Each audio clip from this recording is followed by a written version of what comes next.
अस्सलाम वालेकुम, बिस्मिल्लाहिर्रहमानिर्रहीम।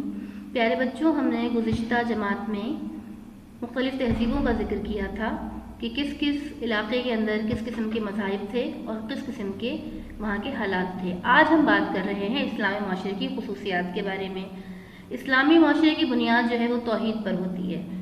इसमें ख़ास बात यह है कि तमाम इंसान बराबर हैं, किसी को किसी पर फजीलत हासिल नहीं है, सब आदम की औलाद हैं जो मिट्टी से पैदा किए गए थे। किसी भी इंसान को अगर फजीलत हासिल है तो सिर्फ तकवा की बुनियाद पर है और ज़ात पात के तमाम जो तरीक़े थे वो ख़त्म कर दिए गए इस्लामी माशरे के हवाले से। फिर हम बात करते हैं इस्लामी माशरे में जो अहम तरीन चीज़ है वो कानून की बालादस्ती है। किस तरीके से सज़ाएँ दी जाएंगी, किस तरीके से इंसाफ किया जाएगा, कौन बचेगा, कौन सज़ा की गिरफ्त में आएगा, ये सब इस्लाम के अंदर बताया गया है। और इस्लाम में कानून की बालादस्ती के हवाले से ख़ास बात जो ये है वो ये कि अमीर, गरीब, ताकतवर, कमज़ोर की कोई तकसीम नहीं है और मदीने की इस्लामी रियासत में लोगों को वो तमाम हुकूक़ हासिल थे जो आज के इस्लाम में बुनियादी इंसानी हुकूक़ कहलाते हैं और सज़ा की गिरफ्त से कोई नहीं बचता था और जहाँ पर रहम की बात होनी चाहिए वहाँ पर रहम की बात हुआ करती थी।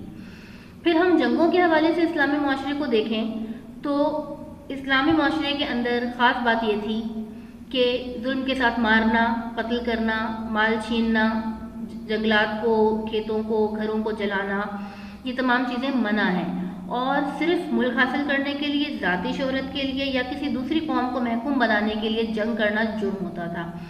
अरब में मुसला किया जाता था, हाथ पांव काट दिए जाते थे, नाक कान काट दिए जाते थे और हार बना बना के गलों में पहन लिया करते थे, कान के, हाथों के, उंगलियों के, नाक के, होंठ लोगों के काट दिए जाते थे। ये तमाम चीज़ें जो जुल्म वाली चीज़ें थीं ये इस्लाम में कतई तौर पर मना कर दी गई और जंगों के बुनियादी उसूल जो है वो बयान किए गए।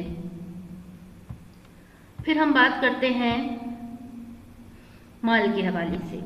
माल की तकसीम, माल को किस तरीके से गर्दिश दी जाएगी, ये तमाम उसूल इस्लाम में बयान किए गए। ज़कात का निज़ाम, उशर का निज़ाम बनाया गया, किस तरीके से खैरात की जाएगी, किस तरीके से इन्फाक किया जाएगा, ये तमाम चीज़ें जो हैं वो इस्लाम की बेहतरीन तालीमात के अंदर शामिल थीं।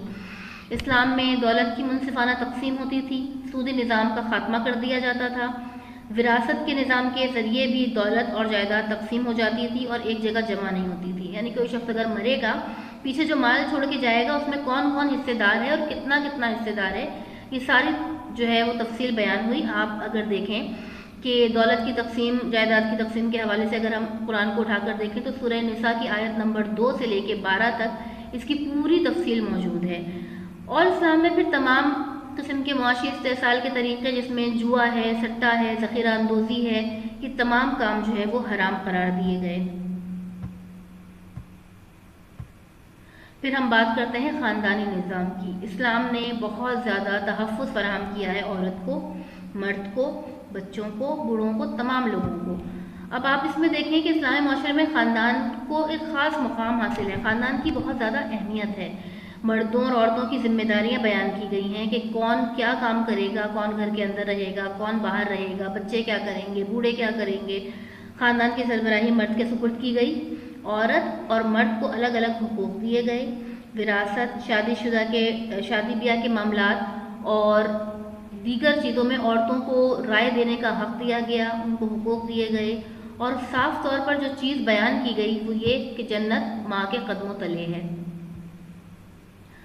अच्छा, घर के बाहर जो है मर्द काम करेंगे, घर के अंदर औरतें काम करेंगी। औरतों को इस बात की इजाज़त है कि वो कमाने में मर्द का हाथ बटा सकती हैं, लेकिन उसके लिए बहुत सी शराइत रखी गई। तो उन शराइत को अगर औरत पूरा करती है तो वो ज़रूर पैसा कमाने में मर्द की मदद कर सकती है।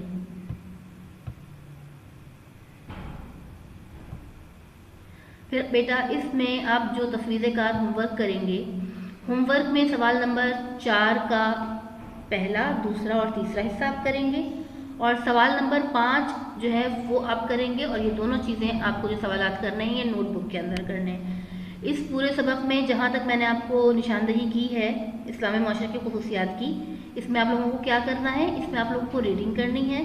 इस पूरे वीडियो को आप लोग 3 बार देखिएगा, आपको समझ में आ जाएगा। कोई मुश्किल चीज़ नहीं है, बहुत आसान चीज़ है और इसको बहुत अच्छे तरीके से कीजिएगा, मज़े के साथ, मोहब्बत के साथ इसको पढ़ें। ये आप लोगों का बहुत प्यारा सबक है। और